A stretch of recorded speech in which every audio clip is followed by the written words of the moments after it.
It's really troubling, Shep.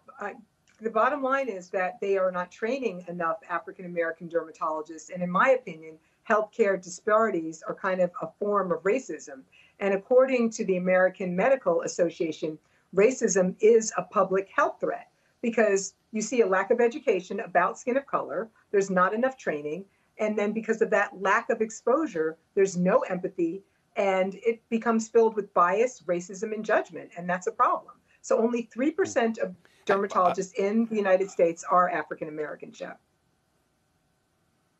You mentioned the bias. How do you calculate the ripple effects of that obvious bias?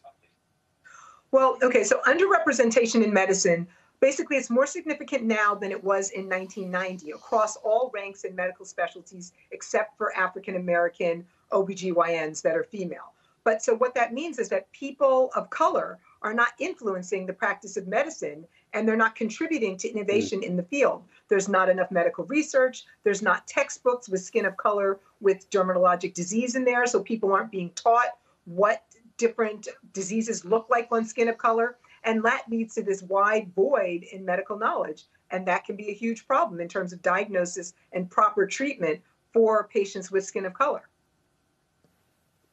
Doctor, what's the solution to this? Can you think of one?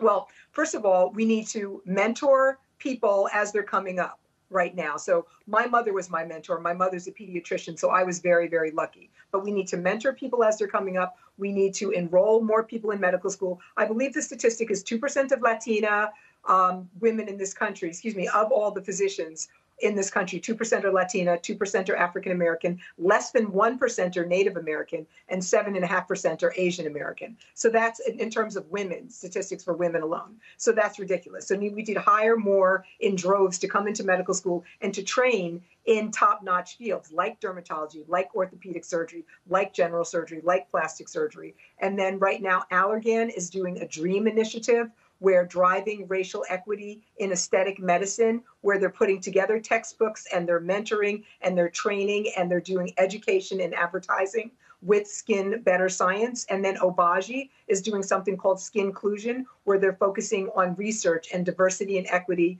with people of skin of color. And so those are fantastic initiatives, and I'm part of both of those things. And I think it's really important that we look at the broad picture of diversity and equity and inclusion so all people can be treated properly.